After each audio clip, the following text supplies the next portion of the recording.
জাদুকরি তিন বই। মিতা এবং সন্ধ্যা তাদের বাবা মায়ের সাথে কিষানপুর নামক একটি ছোট্ট গ্রামে থাকতেন। মিতা এবং সন্ধ্যার বাবা মা গ্রামের একটি ছোট্ট কারখানায় কাজ করতেন। তারা খুবই দরিদ্র ছিলেন, তাই স্বামী স্ত্রী উভয়কেই ঘরের বাইরে কাজ করতে হতো, যাতে তারা মিতা এবং সন্ধ্যাকে ভালোভাবে লালন পালন করার জন্য পর্যাপ্ত অর্থ উপার্জন করতে পারে। একদিন স্বামী স্ত্রী উভয়ই কাজ করতে যাচ্ছিলেন। এমন সময় হঠাৎ একটি বিশাল ট্রাক তাদের ধাক্কা দেয়। সংঘর্ষটি খুব জোরালো ছিল এবং এর ফলে স্বামী স্ত্রী উভয়ই গুরুতর আহত হন। মিতা এবং সন্ধ্যার বাবা ঘটনাস্থলেই মারা যান, কিন্তু তাদের মায়ের নিঃশ্বাস তখনও তার শরীর আটকে ছিল। মিতা এবং সন্ধ্যা যখন এই সব জানতে পারে, তখন দুই বোনই দ্রুত ঘটনাস্থলে পৌঁছায়। মা, বাবা, কি হয়েছে? তোমরা আমাদের এভাবে ছেড়ে যেতে পারো না। তোমাদের ছাড়া আমি কিভাবে বাঁচবো? তারপর মিতার মা মিতা এবং সন্ধ্যাকে ইশারায় ডেকে বলেন, মা, আমাদের ক্ষমা করো। আমরা দুজনেই তোমাদের ভালো জীবন দিতে চেয়েছিলাম, কিন্তু ঈশ্বরের হয়তো অন্য কিছু ইচ্ছা আছে। কিন্তু হ্যাঁ, আমরা চলে যাওয়ার পর তোমার কোনো সমস্যা হওয়ার কথা নয়। তাহলে তোমাদের মামার বাড়িতে যাওয়া উচিত। তোমার মামা খুব ভালো, তিনি তোমাদের যত্ন নেবেন। আমার আশীর্বাদ তোমাদের দুজনের সাথেই আছে। ঈশ্বর তোমাদের সবসময় সুখে রাখুন। এই বলে মিতা এবং সন্ধ্যার মাও মারা যান। দুই বোনই তাদের ভাগ্যের জন্য অনেক কাঁদে, এবং তারপরও কোনোভাবে অন্যদের সাহায্যে তারা তাদের বাবা মায়ের শেষকৃত্য করে এবং তাদের বাড়িতে আসে। বন্ধুরা, তোমরা যারা যারা গল্পটি দেখছো, তোমাদের নাম কমেন্টে লিখে জানাও, কারণ তোমাদের নাম দিয়ে তৈরি হবে আমাদের পরবর্তী কার্টুন ভিডিও। দিদি, কি হয়েছে? বাবা মা ছাড়া আমরা কিভাবে বাঁচবো? আমি যদি তাদের সাথে মারা যেতাম তাহলেই ভালো হতো। সন্ধ্যা মা চেয়েছিলেন আমাদের চোখের যেন জল না আসে, আমাদের যেন কোনো সমস্যা না হয়। তাই তাদের আত্মার শান্তির জন্য আমাদের খুশি থাকতে হবে, এবং এখন আমাদের মামার বাড়ি যেতে হবে। এরপরেই দুজনেই তাদের জিনিসপত্র একটি ব্যাগে করে তাদের মামার বাড়ি চলে যায়। দুই বোনই তাদের মামার বাড়ি যাচ্ছিল। পথে তারা বিভিন্ন রঙের তিনটি বই দেখতে পায়। একটি বই সবুজ, একটি নীল এবং একটি লাল। তিনটি বই খুব নতুন এবং সুন্দর দেখাচ্ছিল। দিদি, এই দেখো, এই তিনটি বই রাস্তায় এভাবে পড়ে আছে। মনে হচ্ছে কেউ এখানে রেখে গেছে। যাই হোক, এই বইগুলো দেখতে খুবই ব্র্যান্ডেড। তাদের দাম নিশ্চয়ই খুব বেশি, তাই না? হ্যাঁ, তুমি একেবারে ঠিক বলেছো। তিনটি বই খুব নতুন এবং ব্র্যান্ডেড দেখাচ্ছে। আমি জানি না এগুলি কার, কে এখানে এগুলো রেখে গেছে। দিদি, এখানে কেউ দেখা যাচ্ছে না। আমরা এই তিনটি বই আমাদের ব্যাগে রাখি। না সন্ধ্যা, এটা করা পাপ। কিন্তু হ্যাঁ, তুমিও ঠিক বলেছো।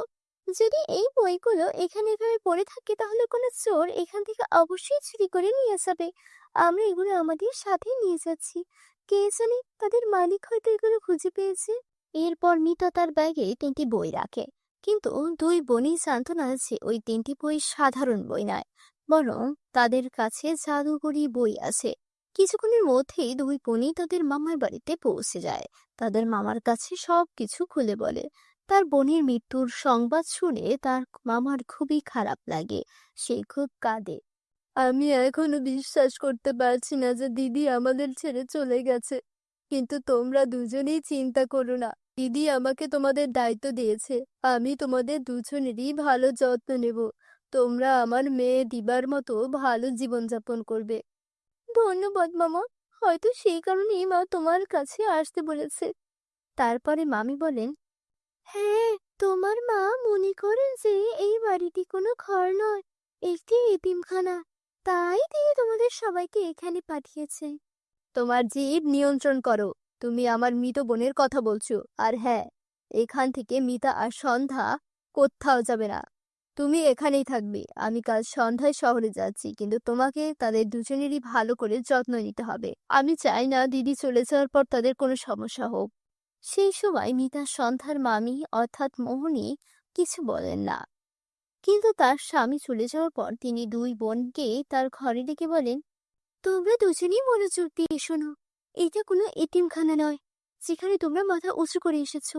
এখানে থাকতে চাইলে তোমাদের কাজ করতে হবে। তোমাদের দুই বোনকে সকালের নাস্তা থেকে শুরু করে রাতের খাবার, কাপড়, বাসনপত্র এবং ঘর পরিষ্কার পরিচ্ছন্নতা পর্যন্ত ঘরের সমস্ত কাজ করতে হবে। তোমাদের দুই বোনকে রান্নাঘরের দেখাশোনা করতে হবে। মিতা রান্না করবে আর ঘর পরিষ্কার করবে তোমার ছোট বোন। চিন্তা করো না মামি, আমি একাই সব কাজ করতে পারবো। সন্ধ্যা এখনো ছোট, সে এত কাজ করতে পারবে না। সে ঘরের কাজকর্মও জানে না। সে খাবার খেতে জানে, ঠিক যেভাবে খায় সেও একইভাবে কাজ করবে। তার মামার স্বভাব থেকে দুই বোনই ভেবেছিল যে তারা ভালোভাবে জীবনযাপন করতে পারবে, কিন্তু যা হয় তার ঠিক বিপরীত। দুই বোনই সারের মতো কাজ শুরু করে। দিন শেষ হয় কিন্তু দুই বোনের কাজ শেষ হয় না। কাজ করার সময় সন্ধ্যার হাতে ফোসকা পড়ে। দিদি, দেখো না আমার হাতে ফোসকা পড়েছে। চলো এখান থেকে চলে যাই দিদি, চলো ফিরে যাই, আমরা আমাদের বাড়িতে থাকবো। সন্ধ্যা, এই বাড়িটা আমাদের নয়, এই বাড়িটা ভাড়া বাড়ি। ওই বাড়িতে থাকতে হলে আমাদের ভাড়া দিতে হবে, যা আমাদের নেই, তাই বাধ্য হয়ে এখানেই থাকতে হবে। সারাদিন কাজ করার পর দুই বোনই ক্লান্ত হয়ে তাদের ঘরে যায়। সেখানে মিতা সন্ধ্যাকে বসিয়ে মোহিনীর কাছে খাবার আনতে আসে। মামি, তুমি বলেছিলে সারাদিন কাজ করার পর তুমি আমাদের খাবার দেবে। আমরা দুজনেই খুব ক্ষুধার্ত, আমরা দুজনেই সকাল থেকে কিচ্ছু খাইনি। দয়া করে আমাদের খাবার দাও। এখানে অপেক্ষা কর, আমি এখনই এনে দিচ্ছি। এই বলে মোহিনী রান্নাঘরে যায় আর 2 দিনের পুরনো বাসি রুটি এবং একটি পেঁয়াজ নিয়ে আসে এবং দুই বোনের হাতে তুলে দেয়। মামি, এটা কি? তুমি কি দেখতে পাচ্ছ না? এটা খাবার। কিন্তু মামি, এটা তো বাসি রুটি আর পেঁয়াজ, আমরা এটা কিভাবে খাবো? আর যাই হোক, সন্ধ্যা শুধু শুকনো খাবার কিনে খেতে পারে। যদি তোমার কাছে সবজি না থাকে তাহলে আমাকে 1 গ্লাস দুধ দাও, আমি ওকে দুধের সাথে রুটি খাওয়াবো। তুমি কি করে মনে করো এই বাড়িটা একটা হোটেল? আমি তোমাকে দুধ রুটি সবকিছু দেব। তোমাকে যা দেওয়া হবে তা খেয়েই তোমাদের বেঁচে থাকা উচিত। আর তোমার বোন রাজকন্যা নয়। বেচারা মিতা আর কিছু বলে না। দিদি, এটা কেমন পশুর মতো খাবার? মামি সারা দিন আমাদের এত কাজ করে এটা খেতে দিল। আমার মনে হচ্ছে আমাদের ভাগ্য ফুরিয়ে গেছে, তাই আমাদের সাথেই এইসব হচ্ছে। তারপর পথে যাওয়া বই থেকে একটা শব্দ ভেসে আসে, কিন্তু এখন তোমার ভাগ্য বদলে যাবে। আরে, এই শব্দ কোথা থেকে এলো? দুই বোনই পিছনে ফিরে তাকায় এবং তাদের পিছনে ওই 3টি জাদুর বই দেখতে পায়। ভয় পেও না, আমরা 3জনই জাদুর বই, যা তুমি রাস্তা থেকে তুলে এনেছিলে। আমরা 3জনই তোমাকে সাহায্য করতে চাই। কি ধরনের সাহায্য? আমরা 3জনই জাদুর বই এবং আমাদের 3জনেরই আলাদা আলাদা ক্ষমতা আছে। যদি তুমি নীল বইটি খুঁজে পাও, যদি তুমি যে কোনো খাবার স্পর্শ করো এবং এটি সম্পর্কে চিন্তা করো, তাহলে তুমি সেই খাবার পাবে। যদি তুমি সবুজ বইটি স্পর্শ করো এবং যে কোনো পরিমাণ সম্পর্কে চিন্তা করো, তাহলে তুমি সেই পরিমাণ পাবে। আর যদি তুমি আমাকে স্পর্শ করো, তুমি যাই ভাবো তাই বিপরীত ঘটবে। তাই তোমাকে আমাকে সাবধানে ব্যবহার করতে হবে। এই সব শুনে উভয় বোনই খুব খুশি হয় এবং ওই 3টি জাদুর বইকে ধন্যবাদ জানায় এবং পেট ভরে খায়। পরের দিন সকালে দুই বোন মোহিনীর কাছে গিয়ে বলে, মামি, আমরা দুই বোনই এখান থেকে চলে যাওয়ার কথা ভেবেছি। আমরা দু বোনই আর তোমার উপর বোঝা হতে চাই না। ভালোই হয়েছে, তাড়াতাড়ি এই বাড়ি ছেড়ে চলে যাও।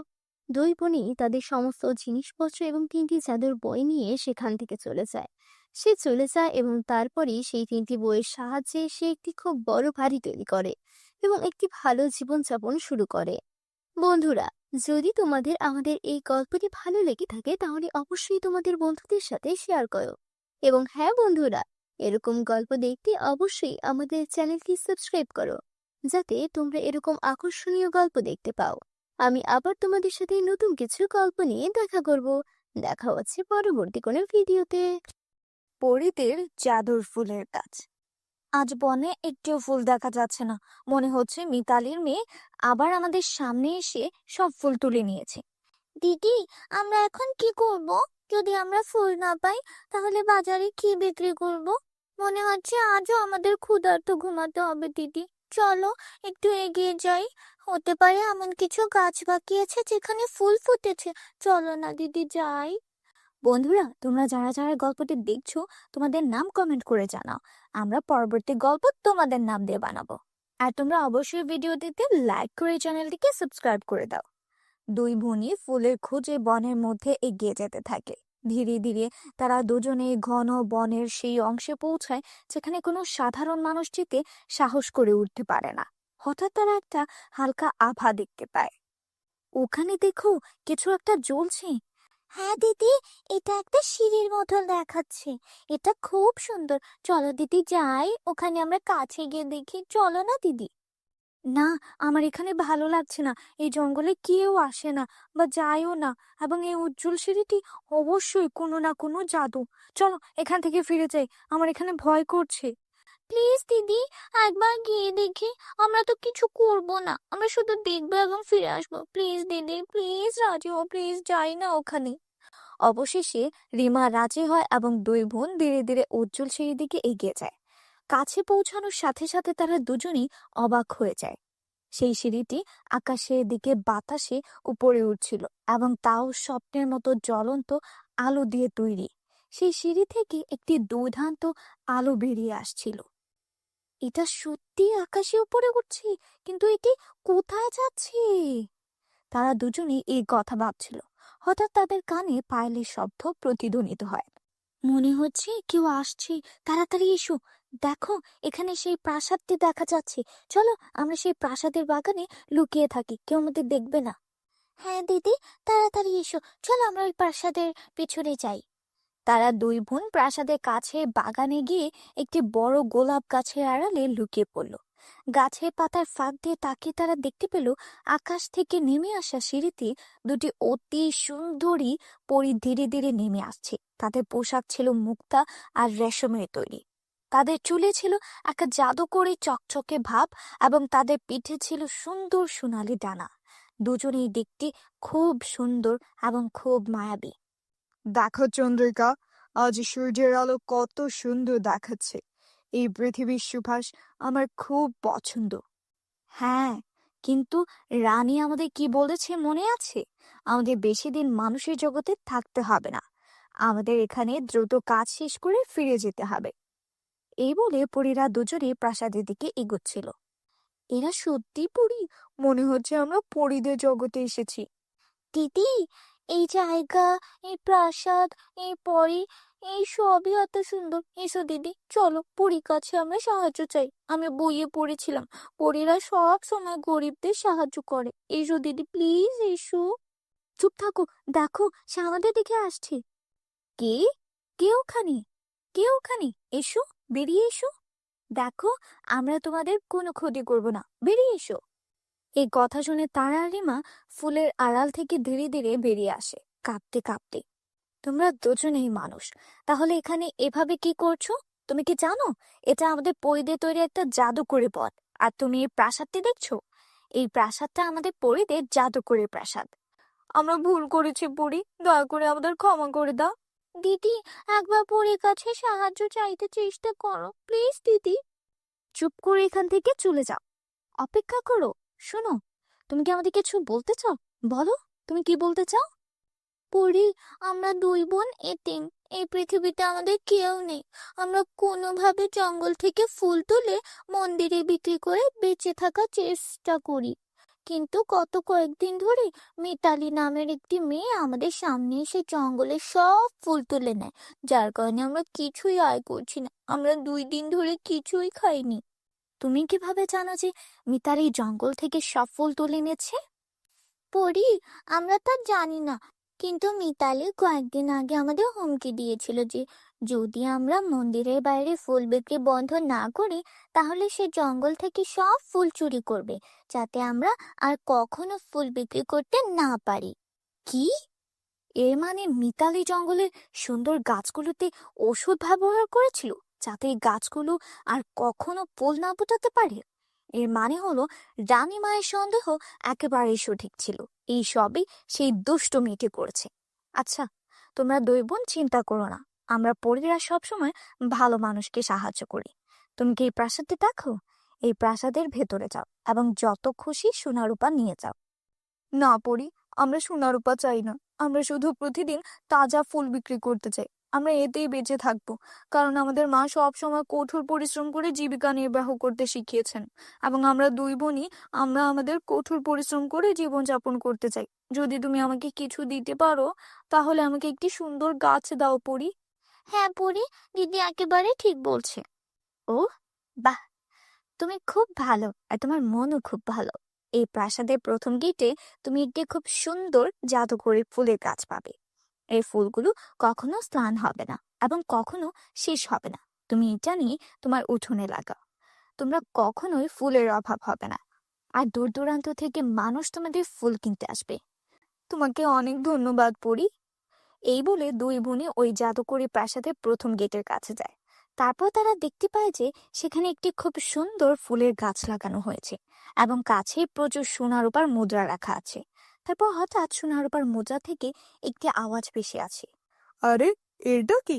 তুমি কি এই সাধারণ গাছটিকে তোমার সাথে নিয়ে যাচ্ছ?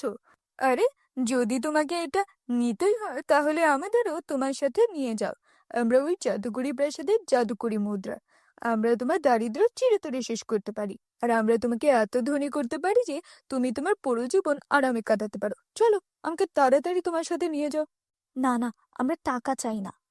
এই কথা বলার পর দুই বোনই ঐন্দ্রজালিক প্রাসাদ থেকে একটি গাছ বের করে এবং পরীকে ধন্যবাদ জানিয়ে তাদের বাড়িতে ফিরে আসে এবং ঐন্দ্রজালিক প্রাসাদের গাছগুলো তাদের বাড়ির উঠোনে লাগায়। পরের দিন সকালে যখন সে ঘুম থেকে উঠে, সে দেখে যে ঐন্দ্রজালিক প্রাসাদটি একটি গাছে পরিণত হয়েছে এবং এতে খুব সুন্দর এবং আশ্চর্যজনক ফুল ফুটেছে, যার সুবাস দূর দূরান্তে ছড়িয়ে পড়েছে। দিদি, এই ফুলটি খুব সুন্দর। এর আগে আমি কখনো এমন ফুল দেখিনি। হ্যাঁ তারা, আমিও আমার জীবনে এত সুন্দর ফুল আগে দেখিনি। এরপর দুই বোনে ফুলগুলো তুলে বিক্রি করতে যায়। কিছুক্ষণের মধ্যেই তারা সব ফুল বিক্রি হয়ে যায়। অন্যদিকে এখন মিতালির কাছ থেকে কেউ ফুল কেনে না। এটা দেখে মিতালি খুব ঈর্ষান্বিত হয়। এভাবেই দিন কেটে যায়। সিতারার ফুল কয়েকদিনের মধ্যে পুরো গ্রামে বিখ্যাত হয়ে যায়। এখন অন্য গ্রাম থেকে মানুষ তারার ফুল কিনতে শুরু করেছে, কারণ তারা ফুলগুলো খুব সুন্দর এবং মনোমুগ্ধকর। কিন্তু কেউ মিতালির ফুল কিনে না। রিমা এবং তারার ফুলের মধ্যে এত বিশেষ কি যে সবাই তার কাছে ফুল কিনে? সেই আশ্চর্যজনক ফুলের গাছটি কোথা থেকে পেলো? আমাকে খুঁজে বের করতে হবে। তারপর মিতালি রিমাকে সেই ফুল সম্পর্কে সবকিছু প্রকাশ করতে বাধ্য করে। তাই এইসব ঘটছে পরি জাদুর প্রাসাদের ফুলের কারণে। আমাকে সেখানে যেতে হবে এবং একই রকম একটি গাছ আনতে হবে। এই ভেবে মিতালি ও পরিজগতে নির্মিত জাদুর প্রাসাদে পৌঁছে যায় এবং সে সরাসরি জাদুর প্রাসাদে প্রবেশ করে। বাহ, সেই বুকারিমা বলেছিল যে আমি এখানে একটি ফুলের গাছ পাবো, কিন্তু এখানে প্রচুর সোনা এবং রূপা আছে। আমি এখান থেকে সমস্ত সোনা এবং রূপা নিব এবং এই পৃথিবীর সবচেয়ে ধনী ব্যক্তি হয়ে উঠবো। কেউ এখানে আসার আগে আমি দ্রুত সমস্ত সোনা এবং রূপা সংগ্রহ করে চলে যাই, কেউ দেখবে না। এরপর মিতালি সব সোনা রূপা একটা বস্তায় ভরে সেখান থেকে চলে যাওয়ার জন্য প্রস্তুত হয়। ঠিক তখনই সেই দুটি জাদুকরী পরী সেখানে চলে আসে এবং পরীরা বলতে থাকে, তাহলে তুমি সেই দুষ্ট ব্যক্তি যে তার ঈর্ষা এবং হিংসার বশে এই বনের নিষ্পাপ ফুলের উপর রাসায়নিক ঢেলে দিয়েছিলে, যাতে সেগুলোতে আর ফুল না ফুটে কোনোদিনও, তাই না? তুমি সেই ব্যক্তি না? এবং এখন তুমি আমাদের অনুমতি ছাড়াই আমাদের জাদুকরী প্রাসাদে প্রবেশ করেছো এবং প্রাসাদ থেকে সোনা রূপা নিচ্ছ। এই জন্য তোমাকে অনেক বড় শাস্তি দেওয়া হবে। সেই শাস্তি তোমাকে মাথা পেতে নিতে হবে। এই বলে পরি মিতালিকে বানরে পরিণত করে। এটাই তোমার কৃতকর্মের শাস্তি। এখন থেকে তুমি পুরো 1 মাস ধরে এই বনে বানরের মতো এখানে সেখানে ইচ্ছা মতো ঘুরে বেড়াবে। এটাই তোমার সমস্ত রূপের শাস্তি। তোমাকে এই শাস্তি ভোগ করতেই হবে। তবেই তুমি বুঝতে পারবে বিনা কারণে কাউকে কষ্ট দেওয়ার শাস্তি কি। মানুষকে কষ্ট দেওয়ার ফল তুমি এই শাস্তির মাধ্যমে টের পাবে। বন্ধুরা, তোমরা যারা যারা এখনো চ্যানেলটিকে সাবস্ক্রাইব করোনি, প্লিজ আমাদের এই চ্যানেলটিকে সাবস্ক্রাইব করে নাও। আর অবশ্যই ভিডিওটি ভালো লাগলে লাইক এবং কমেন্ট করো। জাদুকরি লেহেঙ্গার পরিণ চাঁদের। ছোট্ট একটি গ্রামে কবিতা তার সৎ মায়ের সাথে বাস করত। কবিতা একদিন ঘুমের মধ্যে স্বপ্নে দেখে সে একটা রূপকথার জগতে চলে এসেছে। আরে বাহ, কত সুন্দর একটা জায়গা এটা। এখানে তো সব কিছুই জাদুকরি। ওয়াও, গাছটা কত সুন্দর লাগছে। হ্যাঁ কবিতা, এটা একটা জাদুকরি জগৎ, আর তুমি এখন সেই জগতে আছো। কি জাদুকরি জগৎ? আমি সত্যি সত্যি জাদুকরি জগতে এসেছি। সঙ্গীতা একটু সামনে এগিয়ে যায় আর দেখতে পায় এক অসাধারণ সুন্দর লেহেঙ্গার কাজ। আরে বাহ, এটা তো জাদুকরি লেহেঙ্গার কাজ। আমার তো পরার মতো কোনো কাপড়ও নেই। এখনই এই গাছ থেকে সুন্দর কিছু লেহেঙ্গা তুলে নিই। আরে এটা কি? এটা ছিঁড়ছে না কেন? নিচে নেমে আয়। আরে এটা তো আরো উপরে উঠে গেল। ঠিক তখনই কবিতার কানে তার সৎ মায়ের গলা ভেসে আসে। আরে ও রানী, আজ ঘুমাতে থাকবি নাকি? উঠে ঘরের কাজকর্ম করবি না? সব সময় কুম্ভকর্ণের মতো ঘুমায়। কবিতা তখন মনে মনে বলতে থাকে, কি সুন্দর স্বপ্ন ছিল। ইস, যদি আমি এই জাদুকরি লেহেঙ্গাগুলো নিজের হাতে ছুঁতে পারতাম। উঠবি না, নাকি এভাবেই পাগলের মতো হাসতে থাকবি? গতকালের মার খেয়েও ভুলে গেছিস নাকি? না মা, যাচ্ছি এখনই। এই বলে কবিতা কাজে লেগে যায়। ঠিক তখনই তার সৎ বোন অনন্যা ঘুম থেকে ওঠে। আরে 10টা বেজে গেছে, আজ আমাকে শপিং এ যেতে হবে। তাড়াতাড়ি গোসল করে আসি। তারপর অনন্যা একটা ড্রেস নিয়ে কবিতাকে বলে, শোন কাজের মেয়ে, আমার এই ড্রেসটা ভালো করে আয়রন করে দে। আমি গোসল করতে চাচ্ছি, ভালো করে করবি, না হলে মাকে বলে আবার তোকে মার খাওয়াবো। এই বলে অনন্যা গোসল করতে চলে যায়। কবিতা তাড়াতাড়ি অনন্যার ড্রেস আয়রন করতে শুরু করে। আরে বাহ, অনন্যার এই ড্রেসটা কত সুন্দর। এই ড্রেসটা পরে একেবারে পরীদের মতো লাগবে অনন্যাকে। ইস, আমি যদি এমন একটা সুন্দর ড্রেস পরতে পারতাম। তখনই সেখানে অনন্যা চলে আসে আর বলে, তোর কানে কিছু ঢুকছে না নাকি? কবে থেকে তোর কাছে এই ড্রেসটা চাইছি। আরে হ্যাঁ অনন্যা, এই নাও তোমার ড্রেস। আরে তুই এটা কি করেছিস? তুই আমার সবচেয়ে প্রিয় ড্রেসটা এভাবে পরিয়ে ফেলেছিস। আমি তোকে ছাড়বো না। মা, ও মা, দেখো না এই কবিতা কি করেছে। আরে কি হয়েছে? আবার কি করলো এই অভাগিনী? মা, দেখো না, ও আমার সবচেয়ে দামি ড্রেসটা পরিয়ে দিয়েছে। কি রে অভাগিনী, আমার মেয়ের ড্রেসটা পরিয়ে দিয়েছিস কেন? মা, আমার কিছু জানা নেই। আমি শুধু আয়রন করছিলাম, আমি ড্রেসটা পরাইনি মা। একে তো ভুল করিস, তারপর আবার মিথ্যা কথা বলিস। দেখছি তোর জিভ অনেক বেশি চলছে। দাঁড়া, তোকে এখনই দেখাচ্ছি। এই বলে সৎমা কামিনী কবিতাকে খুব মারতে থাকে। মা, ও এমনিতেই ঠিক হবে না। যদি ওকে এখনই না তাড়ানো হয়, ভবিষ্যতে আরো বিপদ করবে। ওকে বাড়ি থেকে বের করে দাও। তুই একদম ঠিক বলেছিস, এই মেয়ে কোনো কাজেই আসে না, শুধু খেয়ে খেয়ে যাচ্ছে। চল বের হ আমার বাড়ি থেকে। মা, মা, দয়া করে আমাকে মাফ করে দিন। এই পৃথিবীতে আপনাদের ছাড়া আমার আর কেউ নেই। আমি কোথায় যাব? মা, আপনি যা বলবেন আমি তাই করব। আমাকে বের করে দিবেন না প্লিজ।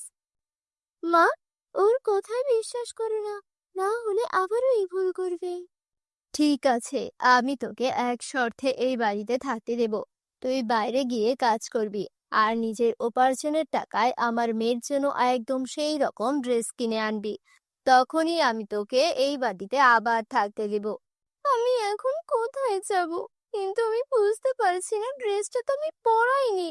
আমি নিজ হাতে ওটা আয়রন করেছিলাম, তবে ওটা হঠাৎ করে পড়ে গেল কিভাবে?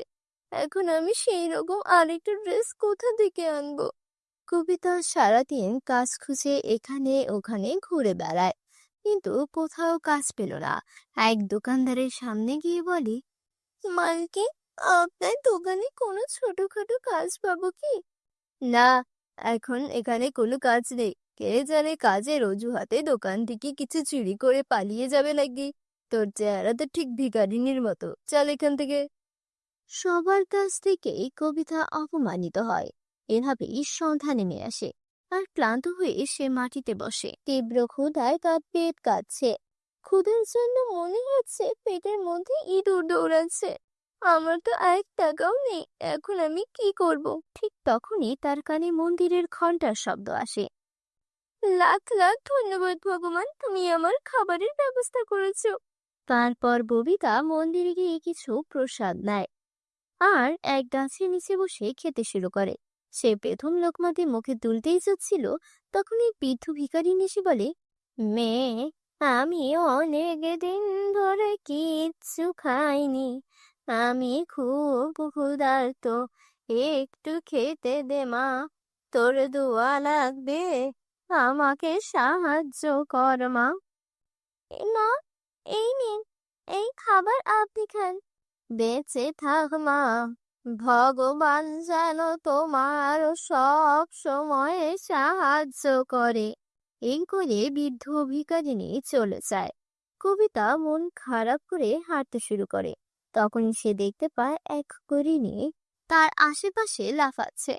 আমার কেন যেন মনে হচ্ছে হরিণীটা যেন আমাকে কিছু বলতে চাইছে।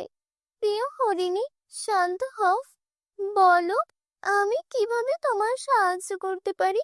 এই শুনে হরিণী চলে যেতে শুরু করে। ওহ, বুঝেছি, তুমি আমাকে কোথাও নিয়ে যেতে চাইছো। ঠিক আছে, আমি প্রস্তুত, চলো। হরিণী তাকে এক আশ্চর্য গাছের কাছে নিয়ে যায়। গাছটি থেকে এক আশ্চর্য রোশনি বের হতে থাকে।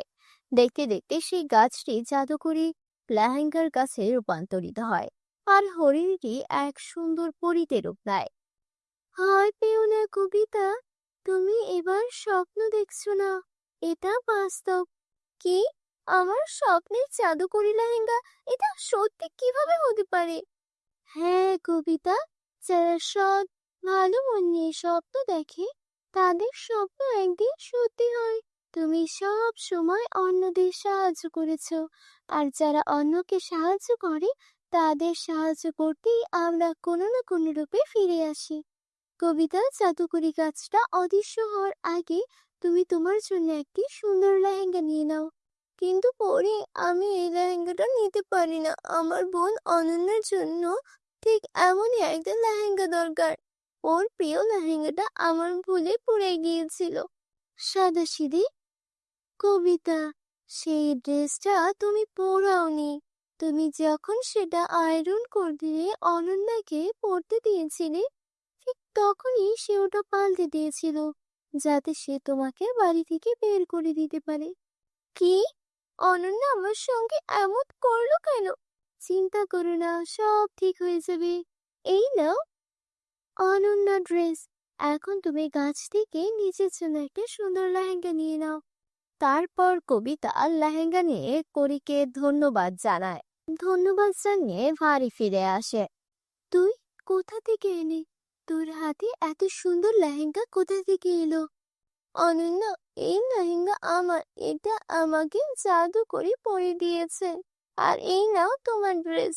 মা, দেখো তো, এটা কোথা থেকে যেন চুরি করে এনেছে। না অনন্যা, এমনটা বলো না, আমি সত্যি বলছি, এটা আমাকে জাদু করে পরে দিয়েছে। ভালো, আমাকে দে তাহলে লেহেঙ্গাটা, আমি এটা পরবো। না অনন্যা, তুমি এটা পরতে পারবে না। তুই আমায় আটকাবি? এই বলে অনন্যা লেহেঙ্গা পরে নেয়। মা, অনন্যাকে থামান, না হলে বড় বিপদ হয়ে যাবে যে। আর তখনই ভিতর থেকে অনন্যার চিৎকার আসে, মা, মা, আমার মুখ সাদা থেকে কালো হয়ে গেল। এটা এই লেহেঙ্গার কারণে। এখন এটা আমার শরীর থেকেও সরছে না। মা, কিছু করো। কি রে অভাগিনী, তুই লেহেঙ্গায় কি জাদু টোনা করে এনেছিস যে আমার মেয়ের এই দশা? মা, আমি আগেই বলেছিলাম এই লেহেঙ্গা শুধু আমার জন্য। এখন শুধু জাদুকরি গাছই এই উত্তর দিতে পারবে। চলো আমার সঙ্গে। তারা সবাই সেই গাছের কাছে যায়। পরি বলে, এটা তোমার মেয়ের কর্মফলের ফল। লোভী ও মিথ্যাবাদীদের এই পরিণতি হয়। তোমরা মা মেয়ে মিলে কবিতার উপর অনেক অত্যাচার করেছ, এটা তারই শাস্তি। জাদুকরি গাছ, দয়া করে এদের ক্ষমা করে দিন। ও আমার মা, ও আমার বোন। যদি ওদের কোনো ভুল হয়ে থাকে তাহলে তার শাস্তি আমায় দিন, কিন্তু ওদের মাফ করে দিন। এই কথা শুনে অনন্যা ও তার মা নিজেদের ভুল বুঝতে পারে আর কবিতার কাছে ক্ষমা চায়। তারপর জাদুকরি গাছ অনন্যাকে আবার আগের অবস্থায় ফিরিয়ে দেয়। সবাই একসাথে আনন্দে বসবাস করতে থাকে। তো বন্ধুরা, ভিডিওটি কেমন লেগেছে তা কমেন্ট করে জানিয়ে দিও।